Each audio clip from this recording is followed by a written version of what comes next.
10 tricks from a former FBI agent to become 200% attractive. Dr. Jack Schaefer, a former FBI agent and an author of the book The Like Switch, an ex-FBI agent's guide to influencing, attracting, and winning people over, developed a unique friendship formula and some simple laws of attractiveness. Do you want to know how to find a common language with anyone, anytime? Then listen carefully.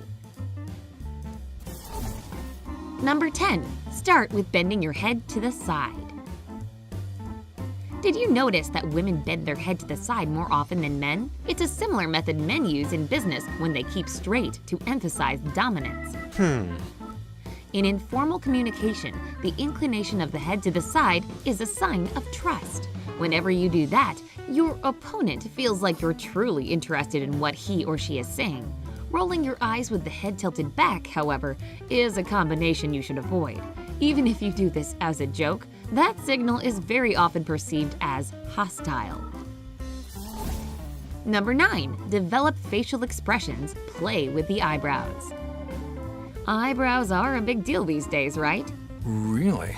And they give certain signals to your opponent as well.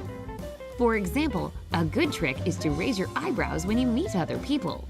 It informs others that you don't intend to show aggression.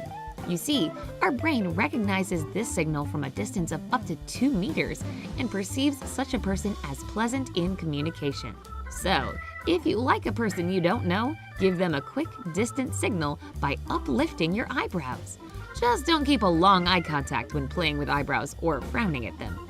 That would only disturb your opponent. Number 8. Learn to smile with your eyes without a grin. Remember lessons from Tyra Banks? They aren't so far from the truth. Oh. When the brain recognizes a sincere smile, it makes you smile back and starts producing endorphins that help you feel a little more joy. Pleasant experience pushes people to continue communicating, and that's exactly what you need. With a real smile, small wrinkles around the eyes appear and cheekbones and the corners of the mouth move upwards. It's not that easy to fake this smile. You will just have to think about something funny and pleasant. Don't make it a cold gaze and a tight smile, though. It won't attract anyone. Number 7. Forget the phrase, "You're welcome." Never say "you are welcome" when responding to a person for the service rendered to them. Instead, say, "I think you would have done the same thing if you were me." Such statements evoke a sense of reciprocity.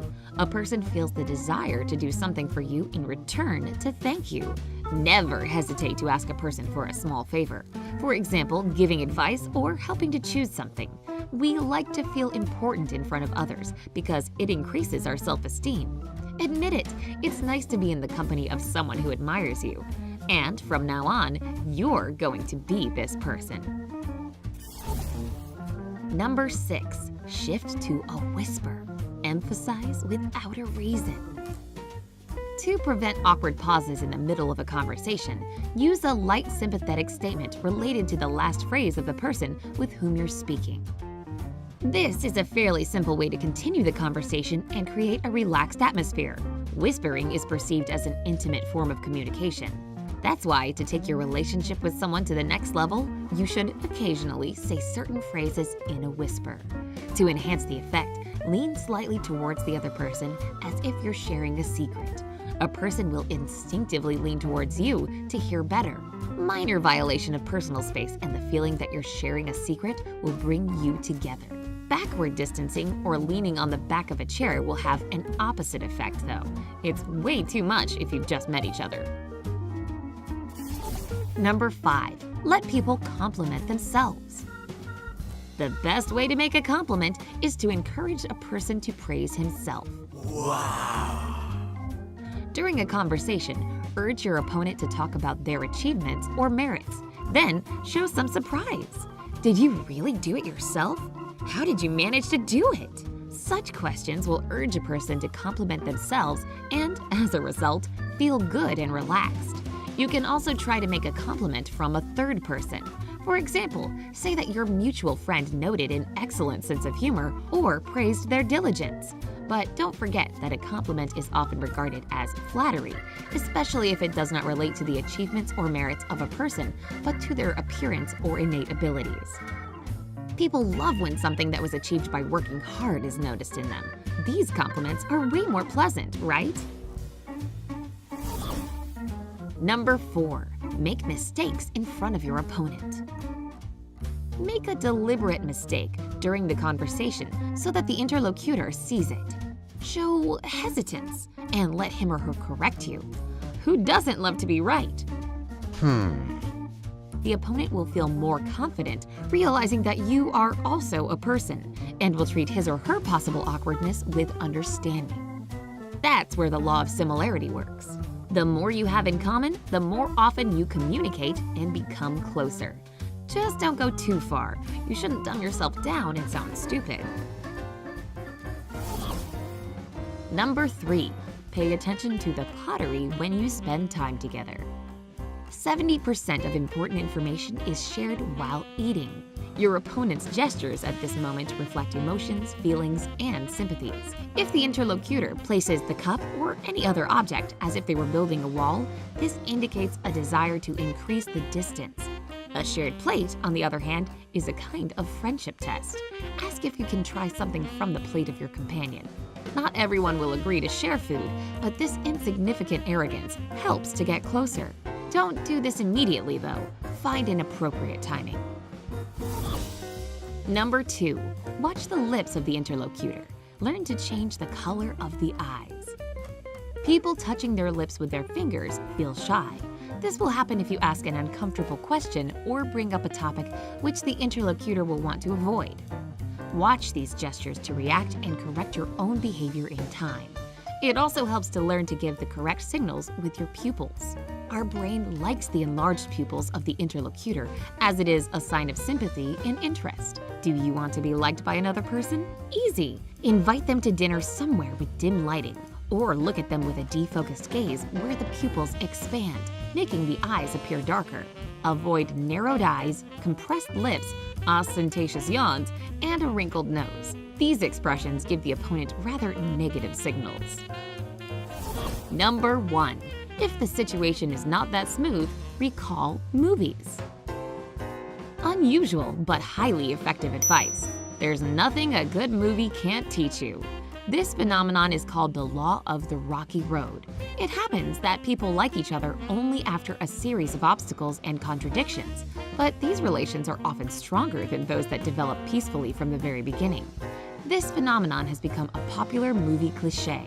At first, the characters are all enmity, but they gradually recognize each other better and become best friends or lovers. Watch these types of movies carefully. There's lots of cool hints there. Let's briefly talk about other signals and tactics that will help you win sympathy and trust. Use emotional gestures.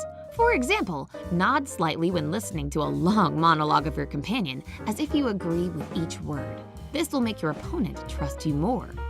Be sincere. Tell the opponent about your own weaknesses, cherished dreams, or just cases from life. This will increase your attractiveness in the eyes of the interlocutor. Demonstrate coldness or inaccessibility, but only sometimes. It will arouse curiosity and warm up the interest of an opponent to your personality. Show that you are alike.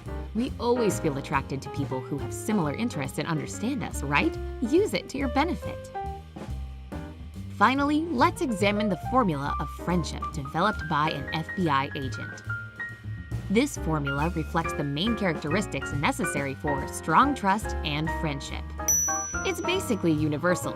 It will work for friendship, work, and love. So, what have we got here?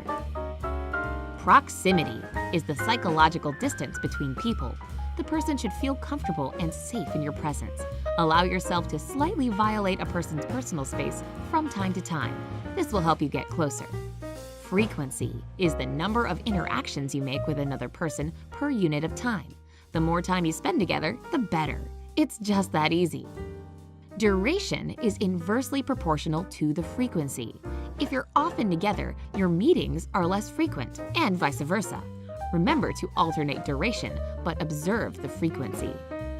Intensity is the ability to satisfy the needs of another person through verbal or nonverbal behavior.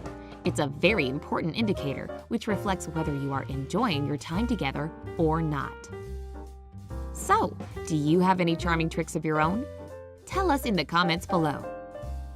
Be sure to give us a thumbs up, share this video with your friends, and subscribe to our channel.